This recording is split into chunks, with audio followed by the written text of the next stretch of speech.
ಒಟ್ಟಿಗೊಂದು plan ಮಾಡ್ತಾರೆ. ಶಿವಕುಮಾರ್ ಅನ್ನೋನನ್ನ ಪುಸಲಾಯಿಸಿ ಮೊದಲಿಗೆ ಮಾನ ಮರ್ಯಾದೆ ಹೋಗುತ್ತೆ. ಅಯ್ಯೋ ನಮ್ಮ ಕುಟುಂಬ ಈಗಾಗಲೇ ನನ್ನ ತಮ್ಮ ಮಾಡ್ಕೊಂಡಿರೋ ಕತೆ ನಿನಗೆ ಗೊತ್ತಿದೆ, ಹಿಂಗೆ ಇದು ನಂದು ಹಿಂಗಾಗ್ಬಿಟ್ರೆ ನಮ್ಮ ಕತೆ ಗೋವಿಂದ ಆಗ್ಬಿಡುತ್ತೆ, ನಮ್ಮ ಇಡೀ ಕುಟುಂಬ ನಿರ್ನಾಮ ಆಗ್ಬಿಡುತ್ತೆ ಅನ್ನೋ ರೀತಿನಲ್ಲಿ ಕಣ್ಣೀರು ಹಾಕ್ತಾನೆ. ಇದಕ್ಕೆ ಶಿವಕುಮಾರ್ ಕರ್ಗೋದಿಲ್ಲ. ಹಂಗಲ್ಲ, ನಿಮ್ಮ ಕುಟುಂಬಕ್ಕೆ ನಾನು ಯಾಕಾಗಲಿ ಅನ್ನೋ ರೀತಿನಲ್ಲಿ ವರ್ತನೆ ಮಾಡಿದಾಗ ಬೆದರಿಕೆ ಆರಂಭ ಆಗುತ್ತೆ. ಶಿವಕುಮಾರ್ನನ್ನ ಬೆದರಿಸ್ತಾರೆ. ಬೆದರಿಕೆ ಮುಖಾಂತರ ಒಂದು ಫೋನ್ ಕಾಲ್ ಮಾಡಿಸ್ತಾರೆ, ಆಡಿಯೋ ರೆಕಾರ್ಡಿಂಗ್ ಮಾಡಿಸ್ಕೊಳ್ಳೋಕೆ ಹೋಗ್ತಾರೆ. ಆದರೆ ಅದು ಫೇಲ್ ಆಗುತ್ತೆ. ಅದು ಫೇಲ್ ಅಲ್ಲ, ಅಟ್ಟರ್ ಫ್ಲಾಪ್ ಆಗುತ್ತೆ. ಈ ಅಟ್ಟರ್ ಫ್ಲಾಪ್ ಆಗಿದ ತಕ್ಷಣ ವಾಟ್ ನೆಕ್ಸ್ಟ್? ಇನ್ನೇನು ಮಾಡಬೇಕು? ತಾವೊಂದು ಬಲೆ ಹೆಣಿತಾರೆ. ಆದರೆ ಆ ಹೆಣದ ಬಲೆಗೆ ಸಂತ್ರಸ್ತ ಬೀಳದೆ ಇದ್ದಿದ್ದಕ್ಕೆ ಮತ್ತೊಂದು ಪ್ಲಾನ್ ರೆಡಿ ಆಗುತ್ತೆ. ಯಾವುದೇ ಆಮಿಷಕ್ಕೆ ಸಂತ್ರಸ್ತ ಬಲಿಯಾಗದೆ ಖಡಕ್ ಆಗಿ ಮಾತನಾಡ್ತಾನಲ್ಲ, ಆಗ ಫೇಲ್ ಆಗುತ್ತೆ ಸೂರಜ್ ರೇವಣ್ಣ ಹೆಣದಿದ್ದ ಆಡಿಯೋ ರೆಕಾರ್ಡ್ನ ಪ್ಲಾನ್. ಅನಂತರ ಮತ್ತೊಂದು ಪ್ಲಾನ್, ಮತ್ತೊಂದು ಬಲೆ ಹೆಣೆಯೋದಕ್ಕೆ ಆರಂಭ ಮಾಡ್ತಾರೆ. ಹೊಸ ಪ್ಲಾನ್ ಅನ್ನ ಸೂರಜ್ ಶಿವಕುಮಾರ್ ಮುಂದೆ ಬಿಚ್ಚಿಡ್ತಾನೆ. ಆ ಸಂದರ್ಭದಲ್ಲಿ ಸೂರಜ್ ರೇವಣ್ಣ ಅವರಿಗೆ ಹೊಳೆದಿರೋದೇ ಈ ಕಂಪ್ಲೇಂಟ್ ನ ಪ್ಲಾನ್. ಸಂತ್ರಸ್ತನ ವಿರುದ್ಧವೇ ಒಂದು ದೂರು ದಾಖಲು ಮಾಡುವ ಐಡಿಯಾ ಕೊಡ್ತಾನೆ ಸೂರಜ್ಜು. ಶಿವಕುಮಾರ್ ಮುಖಾಂತರನೇ ಅದನ್ನು ಮಾಡಿಸ್ಬಿಡೋಣ, ಸಂತ್ರಸ್ತನ ವಿರುದ್ಧ ಒಂದು ಬ್ಲಾಕ್ ಮೇಲ್ ದೂರನ್ನ ದಾಖಲು ಮಾಡೋಣ ಅನ್ನೋ ಪ್ಲಾನ್ ಅಲ್ಲಿ ತಲೆಗೆ ಹೊಳೆಯುತ್ತೆ. ಯಾವಾಗ? ಮೊದಲ ಪ್ಲಾನ್ ಫೇಲ್ ಆದಾಗ. ಯೂಶುವಲಿ ಒಂದು ಪ್ಲಾನ್ ಮಾಡ್ಕೊಂಡಾಗ ಪ್ಲಾನ್ ಎ, ಪ್ಲಾನ್ ಬಿ ಅಂತ ಇರುತ್ತೆ. ಈ ಪ್ಲಾನ್ ಎ ಕೈ ಕೊಟ್ಟಾಗ ಪ್ಲಾನ್ ಬಿ ಅನ್ನ ಎಕ್ಸಿಕ್ಯೂಟ್ ಮಾಡೋದು ಬಹುತೇಕ ಈ ಸ್ಟ್ರಾಟಜಿಸ್ಟ್ಗಳ ಒಂದು ಐಡಿಯಾ ಅದು. ಆದರೆ ಈ ಸೂರಜ್ ರೇವಣ್ಣ ಎಂತ ಸ್ಟ್ರಾಟಜಿಸ್ಟ್ ಅಂತಂದ್ರೆ ಪ್ಲಾನ್ ಎ ಮಾತ್ರ ಹೆಣೆದಿರ್ತಾನೆ ಮೊದಲಿಗೆ. ಈ ಪ್ಲಾನ್ ಎ ಫೇಲ್ ಆದ ತತ್ಕ್ಷಣ ಆತನಿಗೆ ಪ್ಲಾನ್ ಬಿ ಹೊಳೆಯುತ್ತೆ. ಕಂಪ್ಲೇಂಟ್ ಕೊಡಿಸೋದು ಯಾರ ಮುಖಾಂತರ? ಇದೇ ಶಿವಕುಮಾರ್ ಮುಖಾಂತರ. ಅದರ ಪ್ರೀ ಸ್ಟೋರಿಯನ್ನು ನಾವು ನಿಮ್ಗೆ ಹೇಳಿದ್ವಿ. ಹಾಗಾಗಿ ಶಿವಕುಮಾರ್ನ ಮುಖಾಂತರವಾಗಿ ಸಂತ್ರಸ್ತನ ವಿರುದ್ಧ ಬ್ಲಾಕ್ ಮೇಲ್ ದೂರನ್ನ ದಾಖಲು ಮಾಡಿಸೋದಕ್ಕೆ ಹೊರಡ್ತಾನೆ. ಆದ್ರೆ ಅಸಲಿಗೆ ಸಂತ್ರಸ್ತನ ವಿರುದ್ಧ ದಾಖಲಾಗುವ ದೂರಿದೆಯಲ್ಲ, ಆ ದೂರು ದಾಖಲಾಗುವ ಮುನ್ನ ಸ್ವಲ್ಪ ಕ್ಷಣಗಳ ಹಿಂದೆ ಏನೇನ್ ನಡೆಯುತ್ತೆ? ಕೇಸ್ ಹಳ್ಳ ಇಡಿಸೋದಕ್ಕೆ ಶಿವಕುಮಾರ್ಗೆ ನಿರ್ದೇಶನ ಕೊಡ್ತಾರೆ ಸೂರಜ್ ರೇವಣ್ಣ. ಸಂತ್ರಸ್ತನ ವಿರುದ್ಧವೇ ತನ್ನ ಪರ ದೂರು ದಾಖಲಿಸೋದಕ್ಕೆ ಸೂರಜ್ಜು ಸೂಚನೆ ಕೊಡ್ತಾನೆ. ಸೂರಜ್ ರೇವಣ್ಣ ಕೊಟ್ಟಿದ್ದ ಪ್ಲಾನ್ಗೆ ಅನುಗುಣವಾಗಿ ಹೊಳೆನರಸೀಪುರದ ಗ್ರಾಮಾಂತರ ಠಾಣೆಯಲ್ಲಿ ದೂರು ದಾಖಲಾಗುತ್ತೆ. ಸಂತ್ರಸ್ತನ ವಿರುದ್ಧ ಹೊಳೆನರಸೀಪುರ ಗ್ರಾಮಾಂತರ ಠಾಣೆಯಲ್ಲಿ ದೂರು ದಾಖಲಾಗುತ್ತೆ. ಆದ್ರೆ ಆ ದೂರು ದಾಖಲಾಗುವ ಮುನ್ನ ಏನ್ ನಡೆಯುತ್ತೆ ಅನ್ನೋದೇ ಇಂಟ್ರೆಸ್ಟಿಂಗ್ ವಿಚಾರ. ಏನ್ ನಡೀತು? ದಾಖಲಾಗುವ ಮುನ್ನ ಏನ್ ನಡೀತು? ದಾಖಲಾಗುವ ಹಂತದಲ್ಲಿ ಏನೇನ್ ನಡೀತು? ಕೇಸನ್ನ ಹಳ್ಳ ಇಡಿಸೋದಕ್ಕೆ ಏನೇನ್ ಪ್ಲಾನ್ ಕೊಡ್ತಾನೆ ಸೂರಜ್ ರೇವಣ್ಣ? ಹೇಗೆ ಸಂತ್ರಸ್ತನ ವಿರುದ್ಧ ಮತ್ತು ತನ್ನ ಪರ ಎರಡೂ ಕಾಣಿಸ್ಬೇಕು ಆ ದೂರಿನಲ್ಲಿ. ಅದನ್ನ ಹೇಗೆ ಮಾಡಬೇಕು ಅನ್ನೋ ಪ್ಲಾನ್ ಇರುತ್ತೆ. ಸೂರಜ್ ರೇವಣ್ಣನ ಪ್ಲಾನ್ ಏನು? ಆ ಪ್ಲಾನ್ ವರ್ಕೌಟ್ ಆದ ರೀತಿ ಏನು? ಅದು ಹೇಗೆ ವರ್ಕೌಟ್ ಆಗುತ್ತೆ? ಯಾವ ರೀತಿನಲ್ಲಿ ಆ ಪ್ಲಾನ್ ಅನ್ನ ವರ್ಕೌಟ್ ಮಾಡೋ ಪ್ರಯತ್ನ ನಡೆಯುತ್ತೆ? ಇವೆಲ್ಲದರ ಎಕ್ಸ್ಕ್ಲೂಸಿವ್ ಮಾಹಿತಿಯನ್ನ ಈಗ ಒಂದೊಂದಾಗಿ ನಿಮ್ಮ ಮುಂದಿಡ್ತಾ ಹೋಗ್ತೀವಿ. ಹೊಳೆನರಸೀಪುರ ಗ್ರಾಮಾಂತರ ಠಾಣೆಯಲ್ಲಿ ಒಂದು ದೂರು ದಾಖಲಾಗುತ್ತಲ್ಲ, ನಮ್ಮ ಸ್ಟೋರಿ ಪ್ರಸಾರ ಆಗುವ 20 ನಿಮಿಷಗಳ ಮುನ್ನ ಮಾಡುವ ಪ್ಲಾನ್ ಪ್ರಕಾರ ಆ ಪ್ಲಾನ್ಗೂ ಕೂಡ ಇದೇ ಶಿವಕುಮಾರ್ ಅವರನ್ನ ಬಳಕೆ ಮಾಡ್ಕೊಳ್ಳೋದಕ್ಕೆ ಪ್ಲಾನ್ ಮಾಡಲಾಗುತ್ತೆ. ನೋಡಿ, ಇಲ್ಲಿ ಯಾರ ವಿರುದ್ಧ ದೂರು ದಾಖಲಾಗುತ್ತೆ ಅಂತಂದ್ರೆ, ಯಾರು ಈ ಪ್ರಕರಣದಲ್ಲಿ ಬ್ಲಾಕ್ ಮೇಲ್ ಅಂತ ಹೇಳಿ ಅಲ್ಲ, ಈವರೆಗೆ ನಾನು ಸಂತ್ರಸ್ತ, ನನ್ನ ಮೇಲೆ ದೌರ್ಜನ್ಯ ಆಗಿದೆ ಅಂತ ಹೇಳಿ ಮೊದಲಿಗೆ ದೂರು ದಾಖಲು ಮಾಡ್ತಾರಲ್ಲ, ಅವರ ವಿರುದ್ಧ ಬ್ಲಾಕ್ ಮೇಲ್ ಪ್ರಕರಣ ದಾಖಲಾಗುತ್ತೆ. ಆ ಬ್ಲಾಕ್ ಮೇಲ್ನ ಒಂದಿಷ್ಟು ಪ್ರತಿಗಳನ್ನು ನಿಮ್ಮ ಮುಂದೆ ಇಡ್ತಾ ಇದ್ದೀವಿ.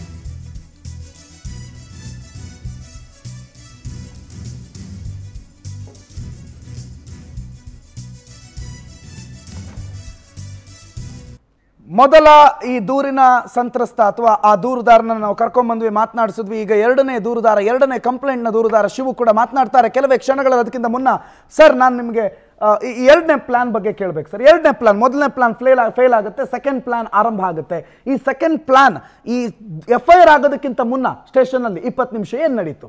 ಅಲ್ಲ, ಇದನ್ನೆಲ್ಲ ನಾವು ಅವ್ರ ಬಾಯಿಂದ ಕೇಳಿದ್ರೇ ಉತ್ತಮ. ಬಟ್ ನಾನು ಇಲ್ಲಿ ಏನು ಹೇಳ್ತಾ ಇದ್ದೀನಿ ಅಂದರೆ, ನಿನ್ನೆ ಕೆಲವು ಮಾಧ್ಯಮಗಳಿಗೆ ತನ್ನ ಫಾರ್ಮ್ ಹೌಸ್, ಗನ್ನಿಕಡದ ಫಾರ್ಮ್ ಹೌಸಿಂದ ಓಡಲು ಪ್ರಯತ್ನಿಸಿದ ಸೂರಜ್ ರೇವಣ್ಣ ಅವರು, ಮತ್ತು ಕೆಲವರು ಹೇಳ್ತಾರೆ ಅವರು ತಾನಾಗಿಯೇ ಪ್ರೂಫ್ ಕೊಡಲು ಹೋದರು, ಅವರು ಅಲ್ಲಿ ಅಂಬಾರಿಯಿಂದ ಹೋದರು, ಅಂಬಾರಿಯಿಂದ ಇಳಿತಾ ಇದ್ದಾಗನೇ ಪೊಲೀಸರು ಅವರನ್ನು ಅರೆಸ್ಟ್ ಮಾಡ್ತಾ ಇದ್ದಾರೆ ಅಂತ ಗೊತ್ತಾಗಿಲ್ಲ ಅಂತ. ಏನಲ್ಲ, ಅವರು ಹಾಸನದಿಂದ ಬೆಂಗಳೂರು ಕಡೆಗೆ ಹೊರಟಾಗ ಪೊಲೀಸ್ ಫಾಲೋ ಮಾಡಲಿಕ್ಕೆ ಶುರು ಮಾಡ್ತಾರೆ.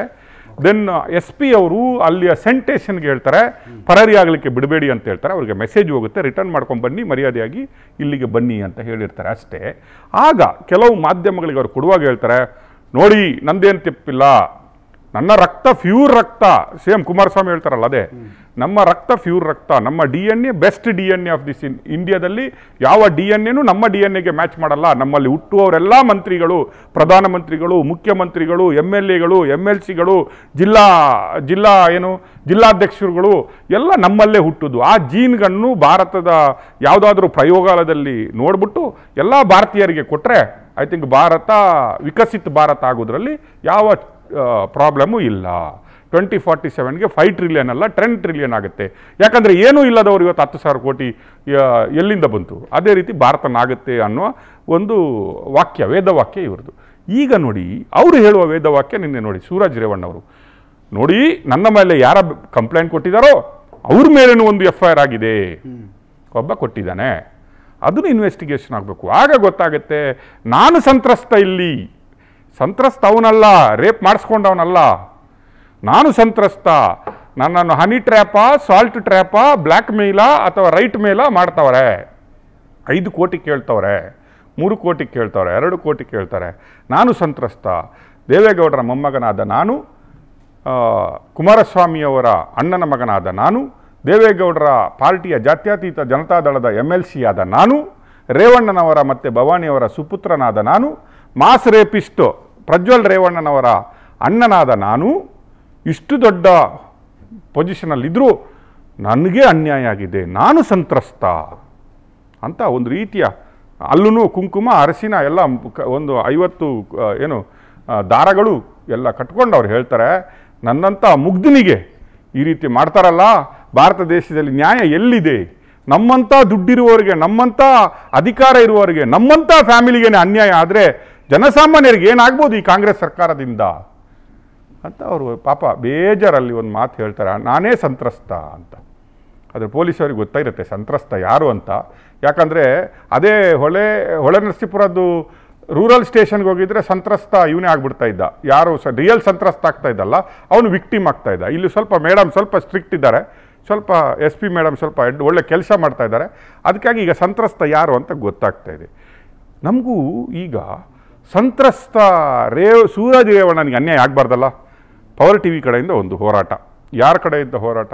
ಬೆಂಬಲ, ಸೂರಜ್ ರೇವಣ್ಣನವರಿಗೆ ಬೆಂಬಲ. ಸೂರಜ್ ರೇವಣ್ಣನವರೇ ಹೇಳಿದ ರೀತಿಯಲ್ಲಿ ಯಾರು ವಿಕ್ಟಿಮ್ ಮೇಲೆ ಇನ್ನೊಂದು ಕಂಪ್ಲೇಂಟ್, ಬ್ಲ್ಯಾಕ್ ಮೇಲ್ ಕಂಪ್ಲೇಂಟ್ ಆಗಿದೆ, 384 ಸೆಕ್ಷನ್ 506 ಎಲ್ಲ ಮಾಡಿ ಹಾಕಿದಾರಲ್ಲ, ಅವರನ್ನೇ ಹುಡುಕುವ ಪ್ರಯತ್ನದಲ್ಲಿ ನಾವಿದ್ವಿ ಪವರ್ TVಯವರು.